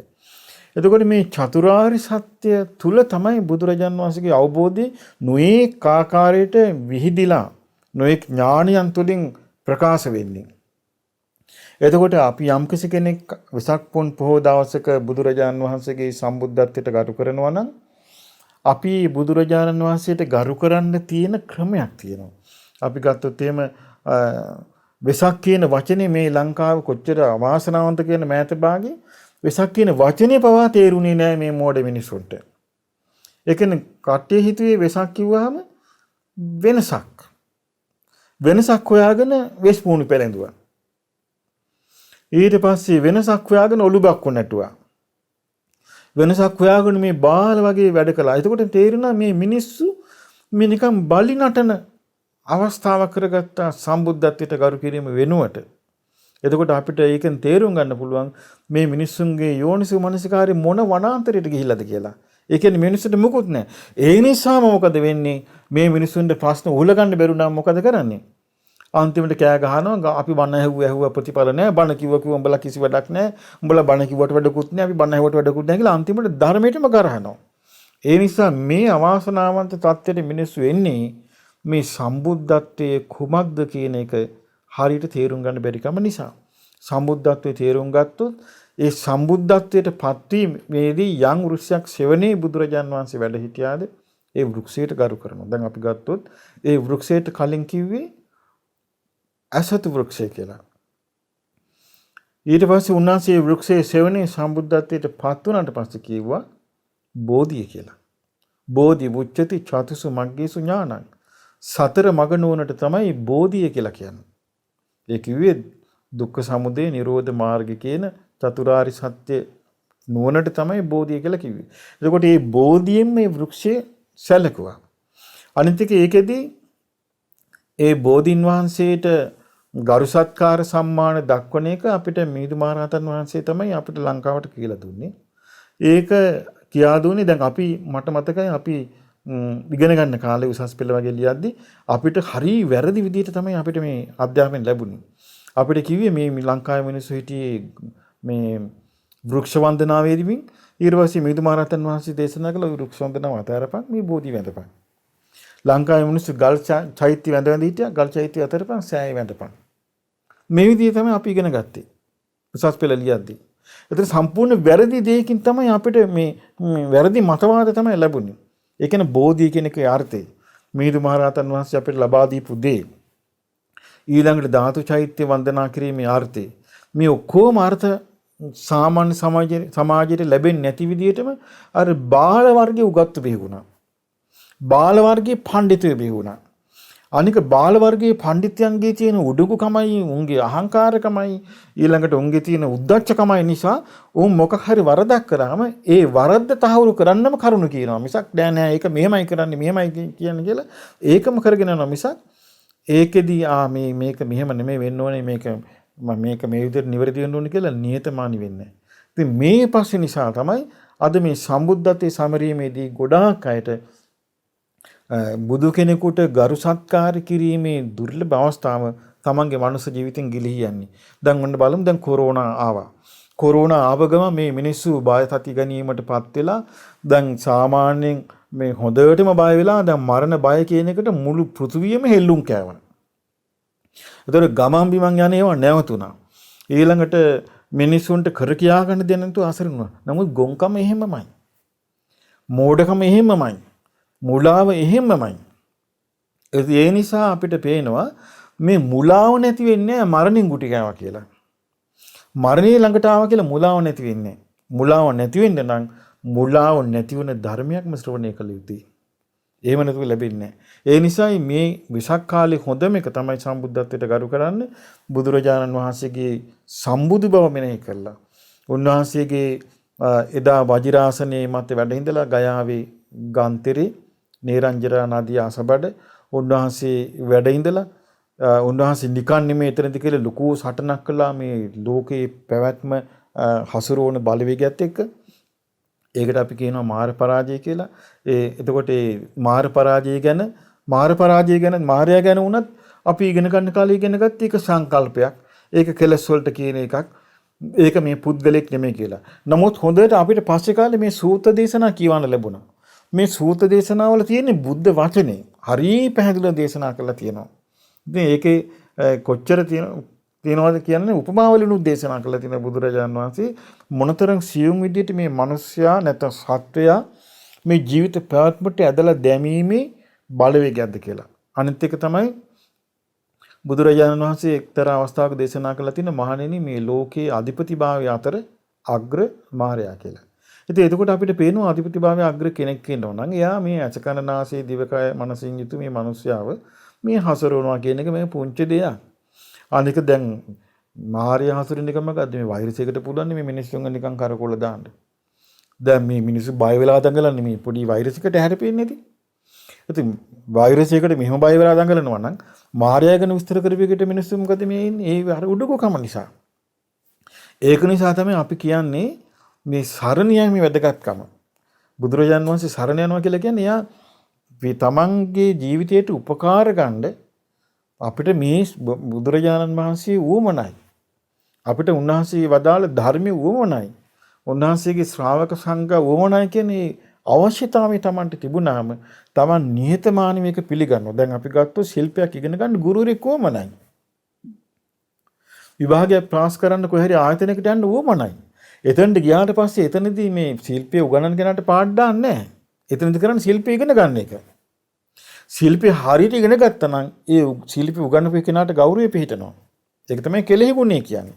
ඒ වගේ සරණක් හොයාගෙන ආපු කෙනෙකුට බුදුරජාණන් වහන්සේ තමයි Tamanට සරණ කියලා තේරුම් ගත්තා නම් ඒ Tamanට අවශ්‍යතාවය තේරුණා නම් ඒ අවශ්‍ය Tamanගේ පිළිසරණ ලබා දෙන කෙනාට ගෞරවය හට ගන්නවා. මේ කාලේ මේ ගෞරවය හට ගන්න නැත්නම් මොකද මුන්ට සරණ නැහැ. සරණ පිහිටන්නේ නැති නිසා. ඒ නිසා සරණ මනාවකට පිහිටියොත් හොඳට බුදුරජාන් වහන්සේගේ සම්බුද්ධත්වයේ කෙරෙහි ගරුසර දක්වලා සම්බුද්ධත්වයේ හා බැඳී තිබෙන උන්වහන්සේගේ සියලු ගුණයන්ට ගරුසරු දක්වලා මේ සාංශාරිකව සසරේ සැරිසරායන මිනිසයාට ලැබෙන දුර්ලභම වාසනාව ලබා ගන්න අවස්ථාව තියෙනවා. එහෙමයි ස්වාමීන් වහන්සේ. ඊළඟට දැන් අපේ ඉගෙන ගන්නවා බුදුරජාණන් වහන්සේ ධර්මයේ දේශනා කරා කියන එකට ධර්මචක්‍රය කරකවා හැරියා කියලා. ඒ කියන්නේ ස්වාමීන් වහන්සේ චතුරාර්ය සත්‍ය ප්‍රකාශ කිරීම ගැනමද? ඇත්තෙම බුදුරජාණන් වහන්සේ ප්‍රථම ධර්ම දේශනාවේදී වදාලා මේ චතුරාර්ය සත්‍ය ගැන දේවේනවා මාරේනවා බ්‍රහ්මුණාවා කේනචිවා ලෝකස්මින් ඒකේ දෙවියෙක් විසින් හෝ මාරයෙක් විසින් හෝ බ්‍රහ්මෙක් විසින් හෝ ලෝක කිසියෙකු විසින් හෝ කරකැවිය නොහැකි ධර්ම චක්‍රයක් කරකවනවා කියලා. එතකොට මේ බුදුරජාණන් වහන්සේට පුළුවන් උනේ අර සම්මා සම්බුදු කෙනෙක් නිසායි ස්වාමීන් වහන්සේ. මොකද බුදුරජාණන් වහන්සේනේ මං කිව්වේ අර වචන වලින් මේක ධර්මයේ වචන අවබෝධي වචන වලට හරවනවා කියලා. අවබෝධයේ වචන වලට හරවන්නේ බුදු කෙනෙක්. සාමාන්‍ය කෙනෙකුට නිකන් මේ කාපු කෑමක රසේවත් වචන වලට හරව ගන්න බෑ. සාමාන්‍ය මිනිසෙකුට ගියපු ගමනක් ගියාම වචනයකට හරව ගන්න බෑ. අපි සාමාන්‍යයෙන් කියන්නේ ගමනක් ගිහලා පස්සේ මේක වචනේ මට කියන්න බෑ. ඔයා ගිහිල්ලාම බලන්න. මොකද සාමාන්‍ය මිනිසෙකුට සාමාන්‍ය තමන්ගේ අත්දැකීමක්වත් කියා ගන්න වචන නැහැ. බුදු කෙනෙක් මේ සාක්ෂාත් කරපු දෙයක් වචන වලට හරවනවා කියන්නේ පුදුම සහගත දෙයක්. ඉතින් උන්වහන්සේ වචන වලට හැරවීම ධර්ම චක්‍රය කියලා කිව්වා. චක්‍රය කියන්නේ රෝදය. රෝදේ ස්වභාවය තමයි කැරකෙන එක. එතකොට බුදුරජාණන් වහන්සේ ධර්මයේ ධර්ම චක්‍රය කැරකෙව්වා. ධර්ම චක්‍රයේ කරකැවි කැවි ගියා.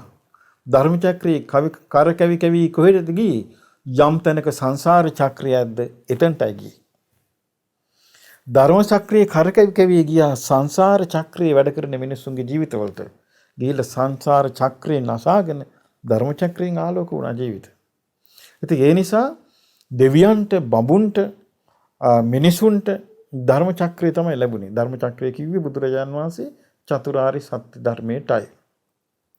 එතකොට චතුරාර්ය සත්‍ය ධර්මය විග්‍රහ කරලා තෝරා බේරා ගන්න මිනිස්සු යම් කිසි ප්‍රමාණයකට බුද්ධ දේශනා, ඒ කියන්නේ බුද්ධ දේශනා අහන්නම ඕනේ. අහන්න නැතුව මිනිස්සුන්ට මේ ධර්ම චක්‍රය මොකද්ද කියලා තේරෙන්නේ නැහැ. දැන් අපි ගමු ඔන්න කොරෝනා වෛරසය කියලා කියනවා. කොරෝනා වෛරසය කියන අපිට තේරෙන්නේ නමුත් අර පින්තූරකින් දැක්කම අපි නිකන් අර මේ රවුමක් හදලා නිකන් ගෙඩි වගේ වටේට දාලා පින්තූරයක් පෙන්නලා කියනවා. දැන් අපිට ඒක දැක්ක ගමන් දන්න මේ කොරෝනා කියලා. දැක්කද පින්තූරයක් විසින් දීපු එක. හැබැයි ඊට පස්සේ මිනිස්සුන්ට කියනවා තාම බේතක් නැහැ. ඔන්න දැන් බය ඉන්න මිනිස්සු අනේ කවදා බේතක් හම්බෙයිද කියලා. එතකොට මිනිස්සුන්ට ප්‍රශ්නේ තියෙනවා. ඒ ප්‍රශ්නේ උත්තරයක් නැහැ. ඒ වගේ තමයි මේ දුක ගැන. මේ දුක තියෙනවා මිනිස්සුන්ට උත්තරයක් නැහැ. එතකොට මේ දුකෙන් බේරෙන්න මිනිස්සු নানা ආකාර දේවල් කරා. දැන් අපි ගත්තොත් ඔන්න කොරෝනා වලින් බේරෙන්න එක එකව කරන්න කියනවා. මැලේරියා බෙහෙත් ගහමු කියනවා. ඒක හරියන්නේත් නැහැ. සමහරු කියනවා පොල් ඩෝල් ගහමු කියලා. ඒක හරියන්නේත් නැහැ. සමහරු කියනවා තව වස මේ මොනවද ඩිටෝල් ඉන්ජෙක්ෂන් කරමුද කියලා අහනවා. ඒ හරියන්නේත් නැහැ. එයි මොකද මේ හේතුව? ඒ එකක්වත් උත්තරේ නෙමෙයි. හරි උත්තරේ ආව දවසට කොරෝනා නැතු යනවා. ඒ වගේ තමයි මේ දුක තියෙන තාක්කල් ඒ දුකෙන්ම උත්තර හොයනවා. ඉතින් බුදුරජාණන් වහන්සේගේ ධර්ම චක්‍රයේ අසිරිය මොකද්ද? උන්වහන්සේ හරි ලස්සනට මේක තේරුවා. දැන් අපි ගත්තොත් එimhe අපිට පේනවා මැරෙනවා. ඒතර අපි කියන්නේ මැරෙන්නේ ඇයි? උපන්න නිසා. අපිට පේනවා වයසට යනවා. එතකොට අපි අහනවා වයසට යන්නේ ඇයි?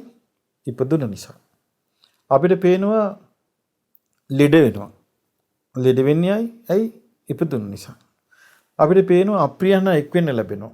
ප්‍රියයන්ගෙන් වෙන් වෙන්න ලැබෙනවා. ඇයි? ඉපදුන නිසා. ඉතින් අපිට බැලුව බලනකොට පේන්නේ ඉපදීම හේතුව හැටියටයි. බුදුරජාන් වහන්සේ පෙන්වා දෙන්නේ ඉපදීම ඵලය කියලා චතුරාර්ය සත්‍ය. ජාතිපි දුක්ඛ ඉපදීම දුක. ජරාපි දුක්ඛ ජරාවටපත් වීම දුක.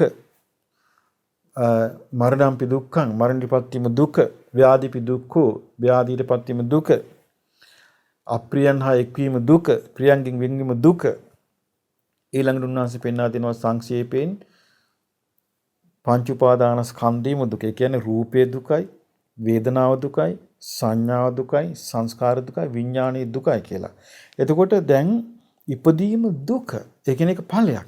ඊට පස්සේ බුදුරජාණන් වහන්සේ විස්තර කරලා දෙනවා මේ දුක මේ කතමංච බික්කවේ දුක්ඛ සමුදයං අරිය සත්‍යං. මොකද්ද මේ දුක හට ගැනීමේ ආර්ය සත්‍ය කියන්නේ? දුක හටගත්තේ මොකද? අන්න හේතුව. ඒකේ කියනවා යායන් තණ්හා පෝනෝ භවික තත්‍රාභි නන්දිනී සයතිදං කාම තණ්හා භව තණ්හා විභව තණ්හා. ඒක කියන්නේ මේ පුනර්භවය ඇති කරන ඒ තන ආශාවෙන් පිළිගන්න, ඒ කියන්නේ ගිය තන තෘෂ්ණාවෙන් බැඳෙන මේ යම් තණ්හාවක් ඇද්ද? කාම තණ්හා, භව තණ්හා, විභව තණ්හා කියන තෘෂ්ණාව, ත්‍රිවිධ තෘෂ්ණාවක් ඇද්ද? මෙතනින් කියන මේක වෙන්නේ.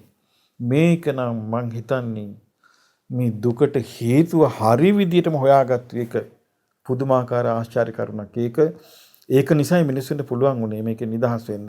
ඊළඟට බුදුරජාණන් වහන්සේ දේශනා කරනවා මේ දුක්ඛ නිරෝධේ. මේ දුකෙන් නිදහස් වෙන්න කොහොමද? ඒකේ උන්වහන්සේ වදාළේ යෝ තස්සායව තණ්හාය අශේෂ විරාග නිරෝධෝ. ඒ තෘෂ්ණාවම නිර්වශේෂයෙන්, ඒ කියන්නේ ඉතුරු කරන්නේ නැතුවම නිරුද්ධ කරන්න ඕනේ. තෘෂ්ණාවම ඉතුරු කරන්නේ නැතුව නිරුද්ධ කිරීමෙන්, අත්හැරීමෙන්, දුරු කිරීමෙන්, බැහැර කිරීමෙන් යා නිදහස් වෙනවා කියනවා. එතකොට යා නිදහස් වෙන්නේ ඉපදීම නෙමෙයි නැති කරන්නේ. උපදින්න හේතුභූත වෙච්ච තෘෂ්ණාවෙන්. ඊළඟට බුදුරජාන් වහන්සේ දේශනා කරනවා දැන් අපි තෘෂ්ණාව නැති කරන්න ඕන කියනවා. නමුත් උන්වහන්සේ ඒකට මාර්ගයක් කියනවා. දුක්ඛ නිරෝධගාමිනී පාටිපදා. තෘෂ්ණාව නැති කරන්නව මාර්ගයක් කියනවා. මොකද්ද මාර්ගේ? ආර්ය අෂ්ටාංගික මාර්ගය. එතකොට මේ දුකෙන් නිදහස් කරවන්නේ පුද්ගලික නෙමෙයි. දුකෙන් නිදහස් කරවන්නේ පුද්ගලික නෙමෙයි. දුකෙන් නිදහස් කරවන්නේ ධර්මයක්. ඒ ධර්මයේ තමයි ආර්ය අෂ්ටාංගික මාර්ගය. ඉතින් පුදුම සහගත දෙයක්. දැන් ආර්ය අෂ්ටාංගික මාර්ගය ගත්තොත් එහෙම ආර්ය අෂ්ටාංගික මාර්ගය පටන් ගන්නේ සම්මා දිට්ඨිය. අන්න දැක්කනේ. සම්මා දිට්ඨියෙන් පටන් ගන්න. සම්මා දිට්ඨිය කියලා කියන්නේ දුක්ඛේ ඥානං, සමුදය ඥානං, නිරෝධේ ඥානං, මග්ගේ ඥානං. දුක ගැන තියෙන අවබෝධය, දුක හටගන්න හේතු වෙච්ච කරුණු ගැන තියෙන අවබෝධය, ඊළඟට දුක්ඛ නිරෝධය ගැන තියෙන අවබෝධය, දුක්ඛ නිරෝධගාමිනී ප්‍රතිපදාව ගැන තියෙන අවබෝධය. මේ අවබෝධය. එතකොට මේ අවබෝධය ඇති වුණොත් හරියාකාරයකට ඒකට කියනවා ලෝකෝත්තර සම්මාදිට්ඨිය කියලා. ඒ අවබෝධයට ප්‍රථමයෙන් තියෙන අවබෝධයක් ඒකට කියනවා ලෞකික සම්මාදිට්ඨිය කියලා. ලෞකික සම්මාදිට්ඨිය කියන්නේ දසවස්තුක සම්මාදිට්ඨිය. ඒකත් බුද්ධ දේශනාවේ තියෙන එක. හැබැයි ඒක ආර්ය අෂ්ටාංගික මාර්ගයට නෙමෙයි අතුරු කරලා තියෙන්නේ.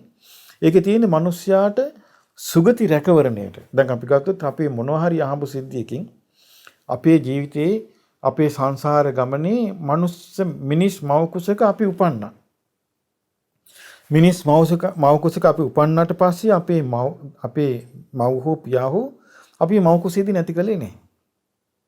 ඒ නිසා අපි මව කුසින් නිරුපද්‍රිතව බිහි වුණා. ඊට පස්සේ අපි අතරමඟදී හදිසි අනතුරකට භාජනය වුණේ නැහැ. ඒ නිසා තවම නිරුපද්‍රිතව ඉන්නවා. මේ නිසා තමයි මේ අපිට අවස්ථාවක් ලැබෙන්නේ. එහෙනම් මේ මනුස්ස ජීවිතයේ අපිට ලැබිච්ච එකේ අවස්ථාවක් තියෙනවා. නමුත් මේකට බලපාන දෘෂ්ටියක් තියෙනවා. ඒ දෘෂ්ටියේදී ලෞකික සම්මාදිට්ඨිය ගොඩාක් උදව් වෙනවා අපිට ලෝකෝත්තර සම්මාදිට්ඨියට යන්න. ඒ කියන්නේ ලෞකික සම්මාදිට්ඨියේ තියෙන්නේ අත්ති දින්නම් අත්ති යට්ටං අත්ති හුතං එහෙම තියෙනවා මේ දානී විපාක තියෙනවා ඊළඟට සේවය කිරීමේ විපාක තියෙනවා යාගෝ මේ ආදී ඒ කියන්නේ මෞපි උපස්ථාන ආදී විපාක තියෙනවා ඊළඟට තියෙනවා මෙලොව කියලා එකක් තියෙනවා පරලොව කියලා එකක් තියෙනවා ඊළඟට මේ හොඳ නරක කර්මයන්ගේ හොඳ නරක විපාක තියෙනවා මව් කියලා කෙනෙක් ඉන්නවා පියා කියලා කෙනෙක් ඉන්නවා විශේෂම දෙයක් තියෙනවා ඒකේ ඕපපාතික සත්වය ඉන්නවා කියන පිළිගැනීම ඊළඟට තියෙනවා මේවා අවබෝධ කරපු ශ්‍රමණ බ්‍රාහ්මණ ලෝකේ ධර්ම දේශනා කරනවා කියලා. ඒ දැක්මත් එක තමයි මේ බුදු කෙනෙක් හොයන්න අපි පෙළඹෙන්නේ. බුදු කෙනෙකුගේ ධර්මයක් ඉගෙන ගන්න. දැන් අපි ගත්තොත් දැන් අපිට සමහර අවස්ථාවේදී හාමුදුරුවෝ හම්බ වෙනවා මේ භෞතිකවාදී. ඒ කියන්නේ මරණින් මත්තේ පැවතු පිළිගන්නේ නැති හාමුදුරුවෝ හම්බ වෙනවා අපිට. සාමාන්‍ය මිනිස්සු ගැන කවර කතාවද? ඒ කියන්නේ භූතයෝ ප්‍රේතයෝ වෙලා උපත්ති සත්‍ය උපදිනවා කියන කාරණේ. ඊළඟට මේ නිරේ මිනිස්සු සත්‍ය උපදිනවා කියන කාරණේ. එහෙම සත්‍ය ඉන්නවා කියන කාරණේ. නිර්සත්‍ය ඉන්නවා, භූතයෝ ඉන්නවා, ප්‍රේතයෝ ඉන්නවා, අමනුෂ්‍යයෝ ඉන්නවා, දෙවියෝ ඉන්නවා, බ්‍රහ්මයෝ ඉන්නවා. මේ ඔක්කොම ඕපපාතික උත්පත්ති පිළිගැනීමත් එක්ක තමයි ඇති වෙන්නේ. ඉතින් ඒ වගේ ලෞකික සම්මාදිට්ඨියවත් නැති පුද්ගලයෝ ඉන්නවා හරියට. ඉතින් ලෞකික සම්මාදිට්ඨියවත් නැති පුද්ගලෙක් කොහොමද අප්පා මේ සංසාරය ගැන කලකිරින්නේ? සංසාරය ගැන කලකිරින්න එපා මේ ආර්ය සත්‍ය ගැන කල්පනා කරන්න හිතක් යොමු කරගන්න. අනේ මේකේ දුකක් තියෙනවා මේකේ නැවත ඉපදෙනකට මේ තැන්වල මේ තැන්වල උපදින්න සිද්ධ වුණොත් එහෙම මේක භයානක ගමනක් නේද කියලා Tamante ඒ ගැන අකමැත්තක් ඇති වෙන්න එපා. එතකොටනේ තමයි මේ ගැන හොයන්න පටන් ගන්නෙ. ආන් ඒ විදිහට අර ලෞකික සම්මාදිට්ඨිය ගොඩාක් උපකාරී වෙනවා ලෝකෝත්තර සම්මාදිට්ඨියට. ස්වාමීන් වහන්සේ මතකද මම කලින්ම කිව්වා මේ සම්මාදිට්ඨිය තියෙන ගොඩාක් උපකාර වෙන්නේ මේ ඇසුරු කරන එක කියලා. එහෙමයි. මේ කාලේ විශේෂයෙන්ම මේ මිනිස්යන් ඇසුරු කරන්නේ මේ කම්පියුටර්නේ එක්ක ෆෝන් එක එක්ක YouTube එක්ක Facebook මේවන ඇසුරු කරන්නේ. ඒතකොට ඒවැය තියෙනවා කෙලවරකදී දහජරාව.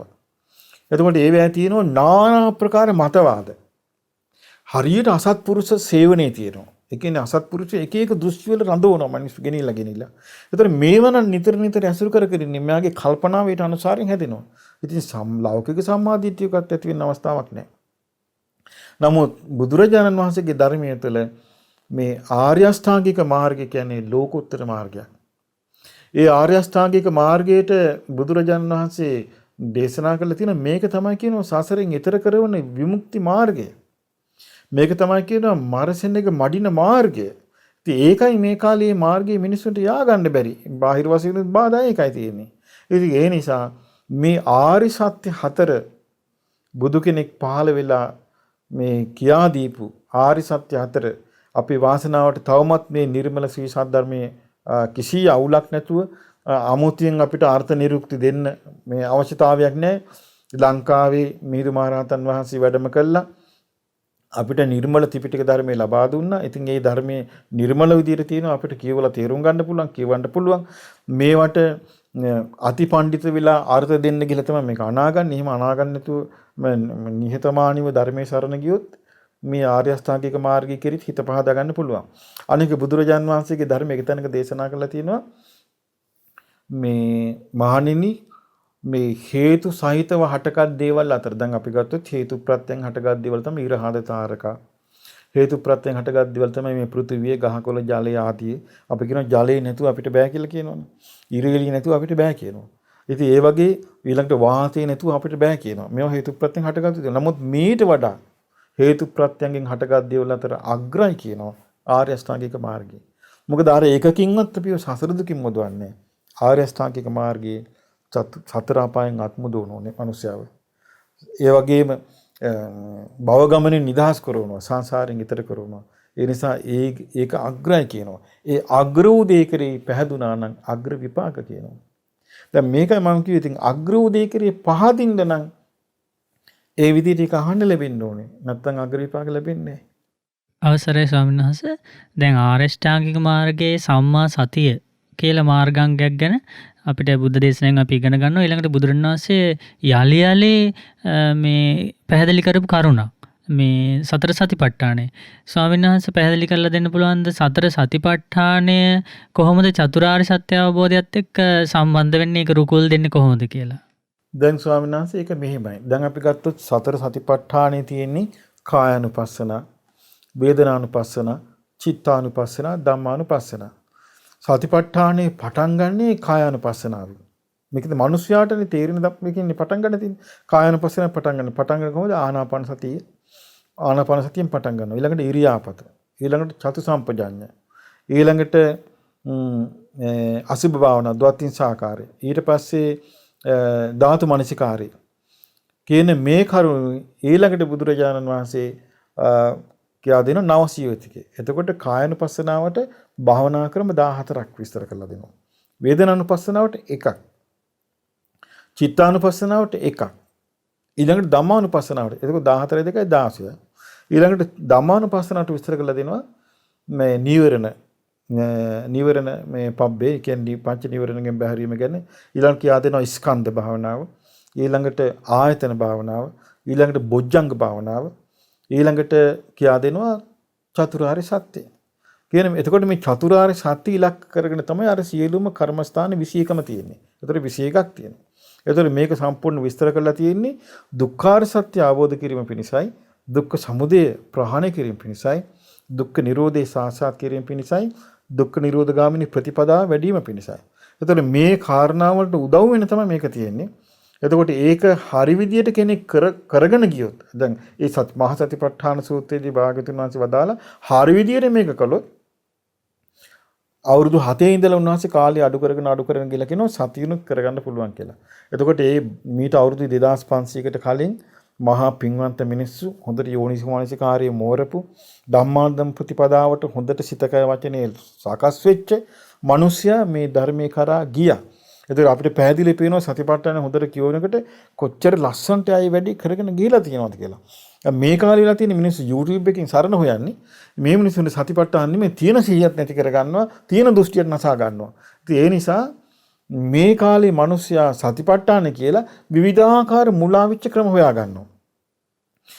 අනික එහෙම කරගෙන මේ මොකක් හරි අමනුෂ්‍යෙක් වෙහිලා හිතට ඊට පස්සේ කියාගෙන යනවා අවබෝධ වුණා කියලා. ඉතින් ඒ නිසා අපිට හොඳම දේ තමයි හොඳ සිහියෙන් යුක්තව මේ චතුරාර්ය සත්‍ය ගැන බුදුරජාන් වහන්සේ වදාළ කරුණු කෙරෙහි හොඳට හිත පහදවාගෙන ඒව ඉගෙන කියාගෙන දැනගෙන අසුතා දතා වචසා ಪರಿචිතා මනසානුපෙක්කිතා කියලා තියෙනවා. ධර්මය අහන්න ඕනි, ධර්ම මතක තබා ගන්න ඕනි, වචනයෙන් පාඩම් කර ගන්න ඕනි, ඒ කෙරෙහි දැක්ම ඍජු කර ගන්න ඕනි කියලා. ඒ ටික කරගත්තොත් අපිට මං හිතන්නේ මේ කොරෝනා වෛරසයේ ප්‍රහාරය හමුවේ යම් කිසි පිහිටක් ලබාගෙන වාසය කරන්න අවස්ථාවක් තියෙනවා.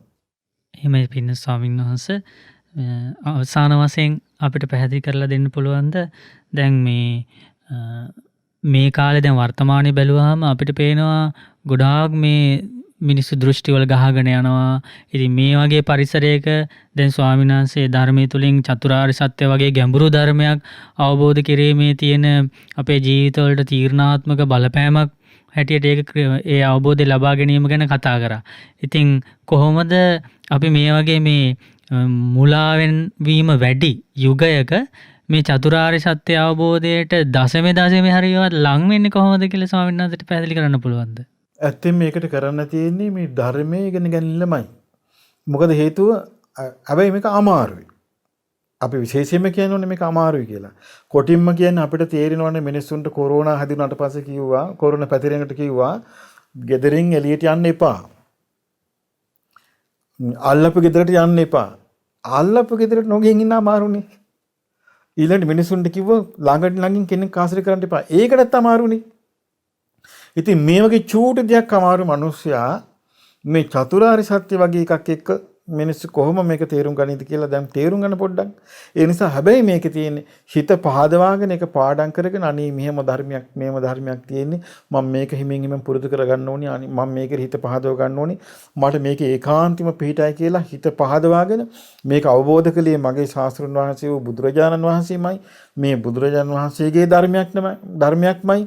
භාග්‍යවතුන් වහන්සේගේ ශ්‍රාවක සංඝයාගේ මාර්ගයෙන් අපිට මේ ධර්මයේ දැනගන්න ලැබුණා කියලා මේ ත්‍රිවිධ රත්නයේ කෙරේ හිත පහදවාගෙන හිතේ ප්‍රසාදෙන් යනෝනේ. හැබැයි අර කුණ ගොඩවල පැටලෙන්නේ නැතුව. නෑ අපිට පුළුවන් කරගන්න අපි කෝකෙත් හොඳ එක ගන්නවා කියලා පඬිතුකම් කළොත් මේ සමහර ඉන්නවනේ. සමහර කෙනෙක් නෑනේ අපි අවුල වැටෙන්නේ නෑනේ. අපි ගානට අවශ්‍ය දේ ගන්නවා අනවශ්‍ය දේ බැහැර කරනවා. ඒ කියන්නේ මහා උද්දච්චව තමයි වැඩිපුර වලේ වැටෙන්නේ. ඉතින් එහෙම නැතුව නිහතමානීව කල්පනා කරගෙන වාසය කළොත් අපිට මේ චතුරාර්ය සත්‍ය පිහිට කරගන්න පුළුවන් කමක් තියෙනවා කියලා ඒ විදිහට පොඩ්ඩක් ආසාවෙන් මොකද හිත කියන එක සසරටම අදින එකක් නිසා ඒකෙන් හිත යන්තම් වීරියකින් ඇති කරගත්තොත් ඒ චිත්ත ප්‍රසාදයත් බොහෝ කාල හිත සූපිනිස පවතිනවා. එහෙමයි ස්වාමීන් වහන්සේ එක අවස්ථාවක පැහැදිලි කරා මිහිඳු මහරහතන් වහන්සේ අපගේ පරම ගුරු දේවයන් වහන්සේ මේ ලංකා භූමියේ වැඩම කරලා මේ ඒ කාලේ ගැඹුරු ධර්මයේ දේශනා කරන කාලේ වුණත් උන්වහන්සේ මේ චෛත්‍ය රාජයන් වහන්සේලා ඉදි කරලා මිනිස්සුන්ව පුදුම විදියට ලංකාව පුරාම ධාතු වඳින්න යොමු කළා කියලා. ඉතින් මේ කොරෝනා හැදෙන්න කලින් ඒ වගේම ලංකාවෙත් ලෝකෙ පුරාමත් මිනිස්සු විශාල වශයෙන් සිත් පිහිටුවාගෙන හිටියා. ඒ ශ්‍රී අඟුලිමාල චෛත්‍ය රාජයන් වහන්සේ ඉදි කිරීම ගැන දහස් ගණන් පිරිස ශ්‍රම දාන කරමින් ඉතින් ස්වාමීන් වහන්සේ දැන් මේ සම්බුද්ධත්වයේ සමරන මොහොතේ භාග්‍යවතුන් වහන්සේගේ ධාතුන් වහන්සේලා සිහි කරමින් වන්දනා කරන අවස්ථාවේ අපිට ස්වාමීන් වහන්සේ ඒ අඟුලිමාල සෑයේ පින්කම් වලට අපි සහභාගී වෙලා අපේ ගොඩාක් අපි පින් රැස් කරගන්න ඇති නේද ස්වාමීන් වහන්සේ ගැන? ඒ ගැන ඉතින් හැමෝම සතුටු වෙන්න ඕනේ. මං හිතන්නේ ගොඩාක් අය මේ මුදල් වලින් උපකාර කළා. සමහරු පූජා භාණ්ඩ රන්රිදී මුතුමැණික් ආදීන් පූජා භාණ්ඩ ලබා දුන්නා. අපි ඒවා නිසි කලට තැන්පත් කරනවා. අද වෙසක් පුන් පොහොව දවසේ අපි හතරස් කොටුවේ ධාතුන් වහන්සේලා තැන්පත් කරලා අද දවසේ හතරස් කොටුවේ ධාතුන් වහන්සේලා නිදන් කරලා බුදුරජාන් වහන්සේගේ ඒ හතරස් කොටුවේ නිදන් කරන්නේ මතක තියාගන්න සර්වඥ ධාතුන් වහන්සේලා. ධාතු ගර්භයේ තමයි අඟුලිමාල ධාතුන් වහන්සේලා තැන්පත් කරන්නේ. හතරස් කොටුවේ ධාතුන් වහන්සේලා නිදන් කළා අපි ඒක අවසන් කරනවා. ඊට පස්සේ අපි මේ අඟුලිමාල ධාතුන් වහන්සේලා අපි හිතාගෙන ඉන්නේ ඇසල පොයට නිදන් කරන්නයි. එතකොට ඒ වෙනුවෙන් මං හිතන්නේ ලක්ෂ සංඛ්‍යාත පිරිස් සහභාගී වුණා. අපි මේ ඒ කාලේ ගොඩාක් ශ්‍රම දාන වලට මිනිස්සු ආවා. ඒ ආපු ශ්‍රම දාන වලට ආපු මිනිසුන්ට අපි බොහෝම සතුටින් දන්සල් දීලා අයට හොඳට ආහාර පාන සංග්‍රහ කළා. බොහෝ දෙනෙක් සිත පහදවාගත්ත පින් කරගත්ත. මිහිඳු මහරහතන් වහන්සේ ලංකාවට වැඩම කළා. ඒකටම ගැලපෙන්න මහා පින්වත් රජෙක් හිටිය දෙවන පෑතිස් රජතුමා. දෙවන පෑතිස් රජතුමා මිහිඳු මහරහතන් වහන්සේ යමක් කියනවා දේ කරන්න සදී පෑදී හිටියා. ඒ නිසා යදුනක් ගානේ බෝධින් වහන්සේලා රෝපණය කළා තිනු ඒ කාලේ ලංකාවේ. ඊළඟට අනාගත පූජනීය ස්ථාන ඔක්කොම ලකුණු කරලා තියෙනවා. මහා සෑය බිමේ ලකුණු කළා. මිහිඳු මහරහතන් වහන්සේ වැඩ ඉඳිද්දි තමයි තූපාරාමී හැදුවේ.